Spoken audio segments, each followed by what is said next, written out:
Welcome to Nada Yada Island. We're back on the Nada Yada Island Confessions Show. Benny is about to tell us how he found two loves. Go ahead. Yeah, thanks to Metro, I found iPhone 12 and Apple Watch SE. At Metro, get the perfect match of both iPhone 12 with 5G and Apple Watch SE for only $99.99. You heard that right. Both for just $99.99. Holidays with Nada Yada Yada. Only at Metro by T-Mobile. Bring your number and ID, sign up for Metro Flex Plus, and add a watch line. Not available if you're with T-Mobile or been with Metro in the past 180 days. Limit 2 per account. What if you could hear your favorite song for the first time again? Introducing the all-new, reimagined Nissan Kicks. With an available Bose Personal Plus sound system that uses speakers in the headrest to create a 360-degree listening experience. You've never heard anything like this. Reimagine your music and your drive. Experience the all-new, reimagined Nissan Kicks for yourself at nissanusa.com today. Available feature. Bose is a registered trademark of the Bose Corporation. This is Optimal Work Daily. Entrepreneurship begins with demand by Steve Pavlina of stevepavlina.com. Many people who are new to entrepreneurship approach the world of business in some rather funky ways. Quite often, they come up with solutions first, or at least what they think is a solution.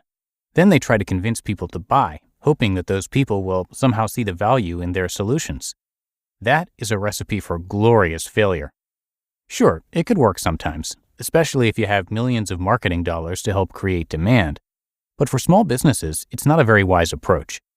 For a sustainable business, you'll want to see some evidence of genuine demand for what you're going to sell, ideally before you go through all the work of starting a business or creating a new product or service. Many amazing businesses have been launched because someone noticed an existing problem or some kind of demand for a solution or improvement, and they found a way to fulfill that demand reasonably well. When I started my computer games business in 1994, I didn't know if there was any demand for what I was creating. I created some games, but hardly anyone bought them. Then I went to a game development conference where one of the co-founders of a very successful company explained in plain English the difference between creating games that sell well versus creating games that don't. He said it came down to creating games that people clearly wanted to buy versus creating games that the development team wanted to create. These goals aren't necessarily in conflict. He explained how his company went from struggling for 8 years in a row to finally creating some mega hits. They started paying attention to what kinds of games people really wanted to buy. Then they created games in those genres. Their games sold millions of copies. It's not rocket science, but it sure makes a difference. I applied this advice on a fairly small scale, and my games business did much better. I targeted genres where I saw more demand than supply, and so I didn't have to push so hard on the marketing front. I mainly just had to get the word out that my games would satisfy a particular type of player, and within a matter of months, those players were flocking to my website. Erin's intuitive reading business did well because people were already asking her for advice. People had been asking her for readings since she was a teenager. She mainly had to say yes to what was already showing up.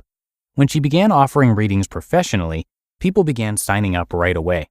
She got so much business that she had to go through several rounds of price increases until she reached a reasonable equilibrium. If you want a sustainable business, it's important to pay attention to demand. What do people want and need? What problems are they having? What sort of help are they looking for? Quite often you'll find things that you love doing, but nobody else cares to pay for it. That's fine. Enjoy those activities as your side hobbies. The demand may change in a decade or two. Other times, you'll notice demand for something, but you'll have no personal interest in helping out. That's fine too. Let someone else fulfill those needs. If you're open to creating a sustainable business, be on the lookout for evidence of demand that you'd enjoy servicing. When I started my personal development business, it was largely in response to existing demand. Before I ever wrote my first blog post, people were already emailing me every week with productivity questions, small business questions, motivation questions, etc. It wasn't a stretch for me to say yes to that because I enjoyed writing about personal growth. But I didn't start the website and hope the demand would be there. I saw clear evidence that the demand was already there before I started. I said yes to what was already showing up. Marketing such a business is a lot easier than marketing a business where the demand is unclear. If the demand is already there, then marketing is mainly a matter of letting people know that a solution or service exists and that it may satisfy them. But if there's little or no demand, then marketing amounts to trying to convince people they need something, and they may very well disagree. That kind of marketing is a struggle, especially for a small business without a huge marketing budget. Demand doesn't have to be personal for it to matter. People don't have to be asking you to solve their problems. They just have to be asking for a solution. If you've started a small business and it seems like an uphill battle to generate sales, could it be that you're providing something that hardly anyone wants? If that's the case, try not to see it as a personal failure. It happens often. It's all part of the entrepreneurial calibration process. You'll eventually figure out that sales matter, and it's easier to generate sales by cooperatively giving people what they want as opposed to trying to convince them to want what you've decided to give. You just listened to the post titled Entrepreneurship Begins with Demand by Steve Pavlina of stevepavlina.com. We're driven by the search for better.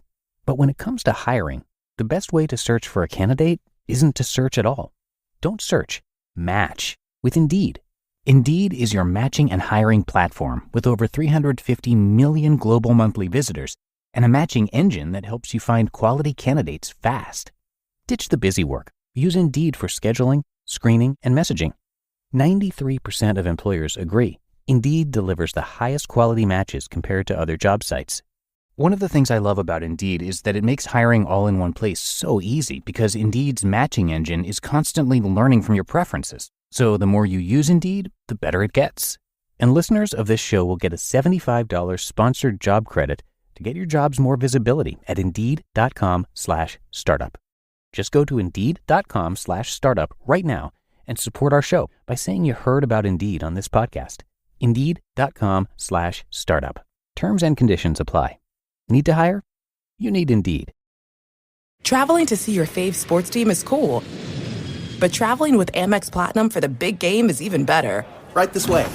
With access to dedicated card member entrances at select events, you can skip the line. And one. And with access to the Centurion Lounge, He shoots a three. you can catch the next game on the way home.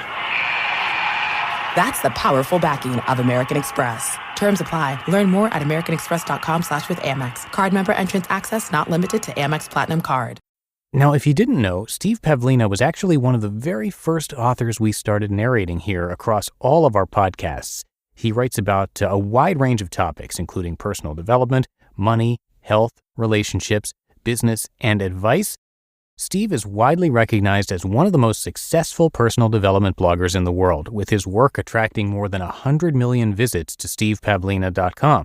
He's written more than 1,500 articles and recorded many audio programs as well. Conscious growth has been the central focus of his life. He studies what it means to grow and how we can deliberately invite, process, and integrate new growth experiences. So come by stevepavlina.com for a lot more and to show your support. But I think that does it for today here on the podcast. I thank you so much for being a subscriber. Have a great rest of your day, and I'll see you back here tomorrow as usual. That's where your optimal life awaits.